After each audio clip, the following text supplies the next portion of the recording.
He was attending a party with family and friends when suddenly a gang barged in, firing wildly at the crowd. They took the lives of many people, including his beloved family. The movie begins with a scene of three men hunting together in a dense forest. While chasing a prey, Dale decides to separate from the group. When he spots the target and prepares to shoot, unexpectedly, a bald man appears out of nowhere, pushes Dale down into a deep ravine, and kills him. The mysterious man is Ryan Verrett, a former police officer who harbors a deep grudge after his family was murdered a few years ago. Dale was one of the murderers, and after eliminating him, Ryan drove to a small town called Hope. This town was under the control of a violent motorcycle gang, so powerful that even the sheriff was intimidated by them. Despite being fully aware of the situation, Ryan didn't care and decided to head to Hope with a clear purpose. On his way, he stopped at a gas station to pick up some supplies and asked about a place to stay. The innkeeper Kirby told Ryan about the only motel in town, managed by a young woman named Darcy. Since most people steered clear of Hope, Darcy's motel rarely had any visitors. When she met Ryan, she couldn't hide her surprise at his boldness in coming to such a dangerous town. However, Ryan calmly replied that he had business to take care of there.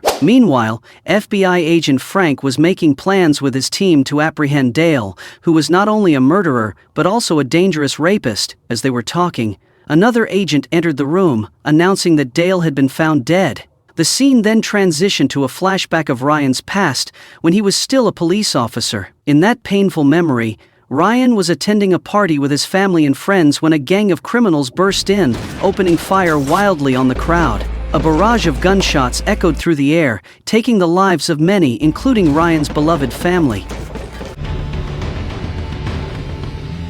The leader of the criminal gang, Drake Santiago, orchestrated the bloody attack out of hatred for the police officers who had previously imprisoned him. Fueled by deep resentment, Drake sought revenge by targeting those officers and their families. Ryan, one of his targets, narrowly survived the attack despite being shot. Back in the present, Ryan was driving around the town when he suddenly noticed a group of motorcycles parked in front of a building. A member of the biker gang stepped outside, furious as a nearby dog barked incessantly at him. In a fit of rage, he drew his gun, intending to shoot the dog. However, before he could pull the trigger, Ryan appeared and swiftly intervened, teaching him a harsh lesson with a decisive beating. The noise from the scuffle drew the attention of the other gang members inside the building. They quickly came outside to see what was happening, including their leader Drake Santiago. However, Drake didn't recognize Ryan, a fact that wasn't surprising, given how many people he had killed in his lifetime. Although Ryan had beaten one of his subordinates, Drake decided to let it slide for the moment, as he had more pressing matters to handle. However, Ryan's presence still raised Drake's suspicions, so he ordered his younger brother, Rexo, to secretly follow the bald man.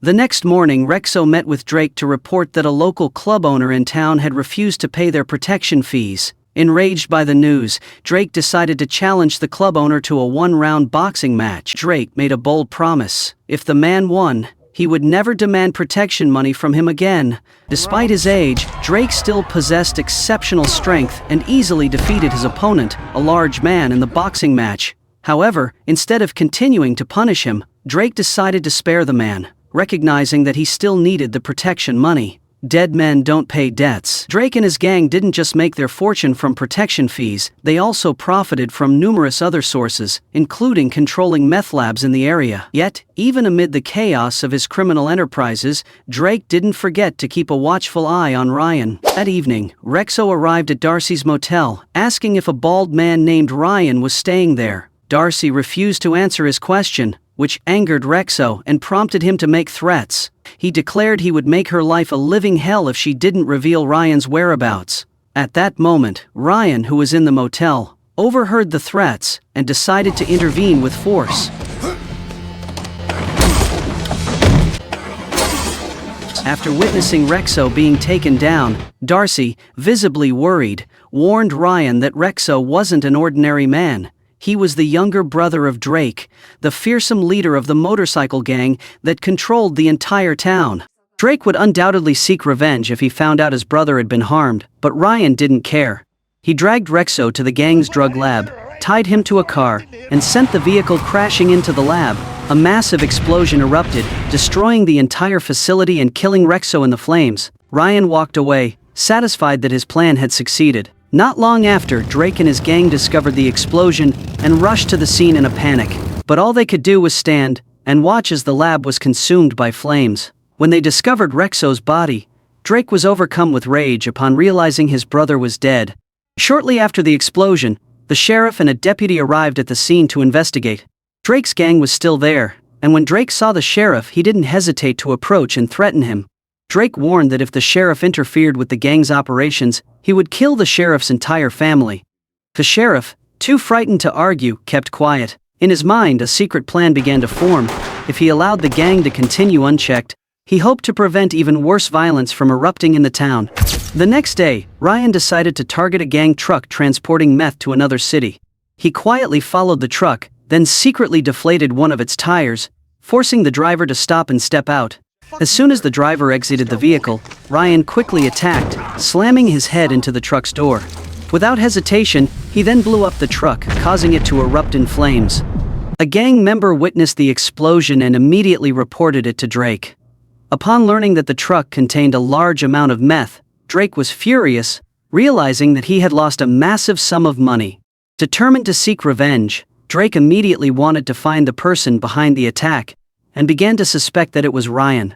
To uncover the culprit, Drake ordered his men to bring Kirby to the gang's base. There, Drake asked Kirby to help him investigate Ryan and find out who he really was. If Ryan was involved in the incident, Drake wouldn't hesitate to end his life. Kirby, fearful, and with no other choice, reluctantly followed Drake's orders. That same day, Kirby began investigating Ryan. He checked Ryan's car, which was parked near the motel, hoping to find clues about his background. While searching the car, Ryan unexpectedly came out of the motel and caught Kirby in the act. Feeling tense, Kirby quickly invited Ryan to his house for a drink, which was not far from the motel. However, Ryan was not someone easily deceived. When they arrived at Kirby's house, he immediately asked why Kirby had been rummaging through his car. Under pressure, Kirby admitted that Drake had ordered him to find out about Ryan. As soon as Kirby finished speaking, the sound of a motorcycle stopping outside caught their attention. One of Drake's henchmen, known as Crab, appeared and challenged Ryan. The fight was over quickly, and despite the opponent's strength, Ryan easily defeated him. However, he decided not to finish him off and let Crab go. At the same time, Drake was continuing his investigation and had a conversation with the police chief. From this exchange, Drake uncovered an important truth. Ryan was not a nobody, but a former police officer who had left the force after his family was murdered. Drake thanked the police chief for the valuable information and gave him some money. However, that night, Drake and his henchmen went to Kirby's house while he was sleeping. When Drake found out that Kirby had failed to gather any useful information about Ryan, he was extremely disappointed. As punishment, he ordered Crab, one of his henchmen, to take care of Kirby. The next morning, Ryan discovered Kirby's death. Upon learning that it was Drake's gang behind the incident, Ryan decided not to waste any more time.